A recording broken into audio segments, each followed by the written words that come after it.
कोई दूसरी महिला के साथ रहते हैं और उनसे एक बच्चा भी है और ये लास्ट में एक प्रश्न कर रहे हैं कि अगर मैं अपने पिता के प्रति दोष भाव करता हूं तो क्या मुझे भगवत प्राप्ति में नहीं, दोष भाव करना ही चाहिए इस स्थिति में, क्योंकि तुम्हारे जैसा जवान पुत्र है और फिर भी वो अन्य महिला का संग कर रहे हैं और संतान उत्पन्न कर रहे हैं, तो कहीं ना कहीं वो अपनी वासनाओं के अधीन है। तो आपको अलग ही रहना चाहिए, अलग ही भाव कर लेना चाहिए। अब मानना ही नहीं चाहिए कि वो आपके पिता है, क्योंकि उन और संतान और महिला से तो फिर अब आपको अलग ही रहना उचित है।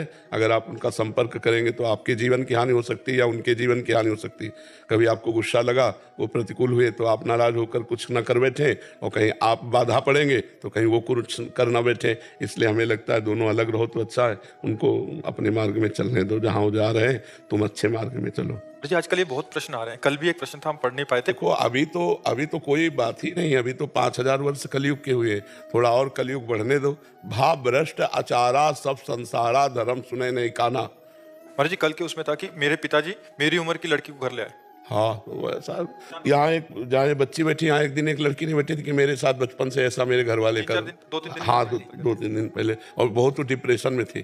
तो ये सब राक्षसी प्रवृत्ति, इसीलिए तो कहते हैं जब तक अध्यात्म को स्वीकार नहीं करोगे, धर्म को स्वीकार नहीं करोगे, तब तक बुद्धि शुद्ध नहीं होगी, सब गंदी बातें बनी रहेंगी। तो हमें लगता है जो गिर रहे हैं गिरने दीजिए, अपने को संभाल लो। गुरुजी अगर कोई विरक्त जन अपने जीवन के अंतिम छोर में शरीर की असमर्थता के कारण अपने परिवार में लौट आता है तथा अंतिम समय में सेवा उनके परिवार वाले करते हैं, तो क्या उस विरक्त को भगवत प्राप्ति होगी? ठीक नहीं है। हम भगवत प्राप्ति की बात तो नहीं बता सकते, क्योंकि अंतिम भगवान जाने कि उनका चिंतन क्या था, लेकिन ये ठीक नहीं है। तो उनकी जो नाथपंथी थे, उनकी जो शमशान सिद्धियां थी, वो सारी अभी घर में परेशानी कर रही है। शमशान सिद्ध संत थे सर, वो बाबा जी, वो जैसे टगोरी होते हैं। हाँ, तो उनके पास वो काल भैरवी, ये दुर्ग वगैरह, ये सारा था उनका। तो वो कह रहे कि वो सिद्धियां शराब और मांस शादी की मांग करती हैं। तो 3 अकाल मृत्यु, नौजवान इंजीनियर मेरे भांजे पूरे हो गए। अब ये सब हमारी समझ में नहीं आता हमारी ये समझ में नहीं आता है। अगर आप नाम जप करें, धर्म से चलें, तो किसी भी देवी देवता की ताकत नहीं कि आपका कुछ बिगाड़ सके। ये मेरे तो समझ में कभी आता नहीं कि कोई हमारा बाल बांका कर लेगा। उसी पंथ के संतों से भी मिला जी, उन्होंने बोला अगर आप इनके नजदीक रहोगे तो ठीक है, नहीं तो आप लोगों का सबका नुकसान करेंगे। ये इस प्रकार की तुम हम जो कहें वो करो ना। देखो, जिसकी मृत्यु जब होनी है तब होनी है कि नहीं, इसका नाम मृत्यु लोक है। अब कोई तुक्का लगे, कोई मान लो बराबर समय है, 2-3-4 डनंग है, तो आपको लगा कि अहित हो गया हमारे किसी देवी देवता, नाम जप करो, नाम कीर्तन घर में करो, आधा घंटे राधा राधा नाम कीर्तन करो, और भगवान के आश्रित को कुछ कोई नहीं कर सकता। जिते विनायक शुभ अशुभ विघ्न करे नहीं कोई, विघ्न करे नहीं कोई, डरे कलिकाल कष्ट भय, हरे सकल संताप हर से हरिनाम जपत जय। कोई भूत प्रेत पिशाच, कोई भी अक्षराक्षर देवी देवता ऐसे किसी को सता लेंगे? अरे ईश्वर का शासन है। हाँ, हमारे कर्म बिगड़ जाते हैं तब वो वही हमें भूत बन के लग जाते हैं। बेटी की भी यही हालत है जी, समझ लो 6 साल से वो लगातार, मैं 14 साइकेट्रिस्ट को दिखा चुका हूँ। वो भी मतलब जो भक्त लोग हैं वो बोलते हैं अगर आप नाम कीर्तन करें और राधा नाम खुद जपें, और जिसको हो उसको राधा नाम जपाएं, और फिर हमें बता देना करके। ठीक है, 1 महीने बाद आना, हमें बता देना कि क्या लाभ हुआ, क्या नुकसान हुआ।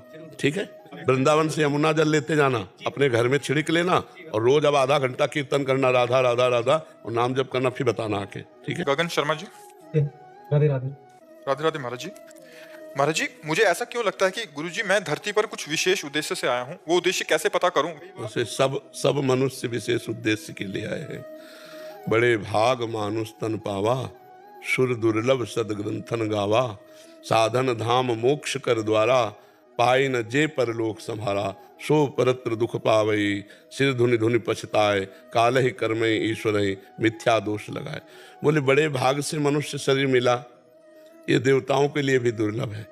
मतलब देव दुर्लभ दे ही कही गई, मनुष्य दे। देवताओं को जो भोग प्राप्त है वो मनुष्य लोक में है ही नहीं।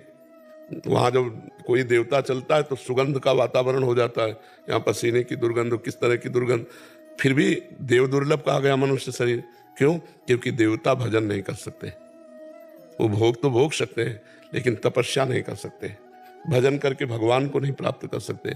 तो हमारा आपका जो विशेष कर्तव्य है वो भगवान का भजन करके भगवान को प्राप्त करना है।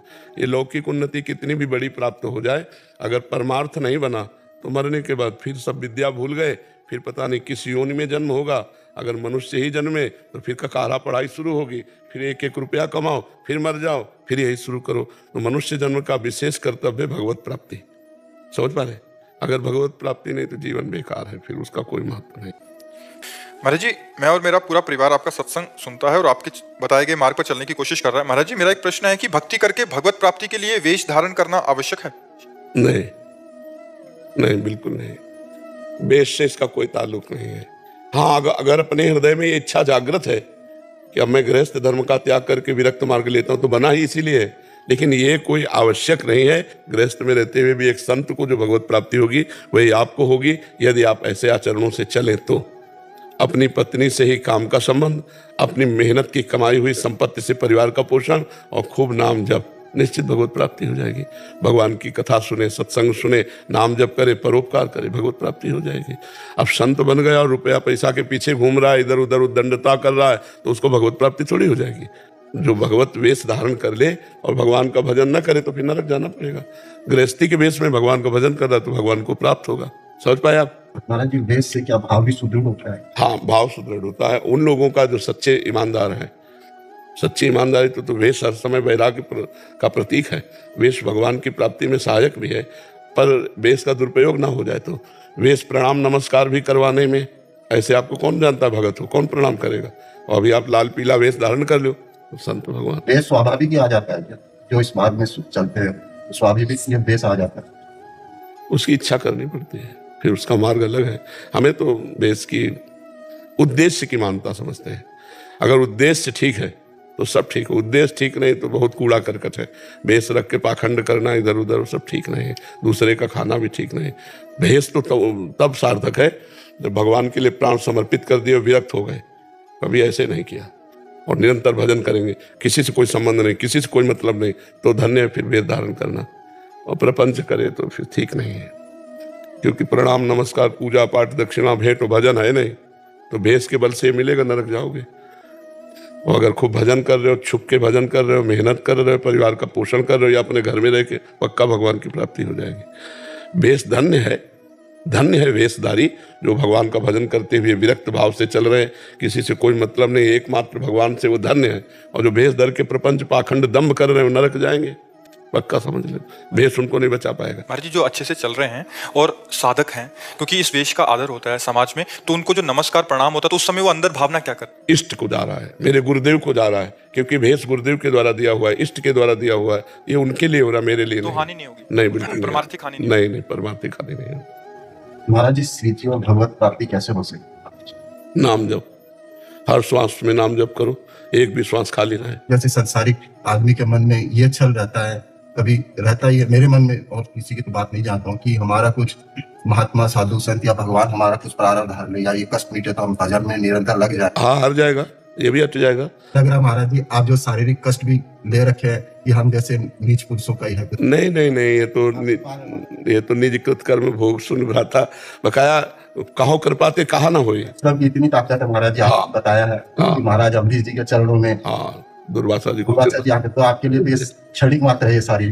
भगवान की कृपा से हम लोग जैसे नीच पुरुषों का कष्ट भोगे और हमको कैसे श्री प्राप्त हो जाए? नहीं, पक्का हो जाएंगे, क्योंकि हमारा ही प्रारब्ध काटते काटते अब भोग रहे हैं महाराज जी। नहीं, हमें कोई भोग ही नहीं है, कष्ट काट रहे हैं और आप ले रहे हैं अपने ऊपर। नहीं, हमें कोई कष्ट नहीं है। जैसे आप छुपाते हैं सब। नहीं नहीं, ऐसे नहीं है, सब निजकृत कर्म भोग सुन भ्राता, निजकृत कर्म है। बस आप सुखी रहें, आप प्रसन्न रहें और खूब भगवान का भजन करें, इसी जन्म में भगवान की प्राप्ति हो जाए तो हमारा बाबा जी बनना, हमारा उपदेश करना सार्थक हो गया। अगर एक भी व्यक्ति अच्छा हो जाए, अच्छे आचरण करने लगे तो हमारा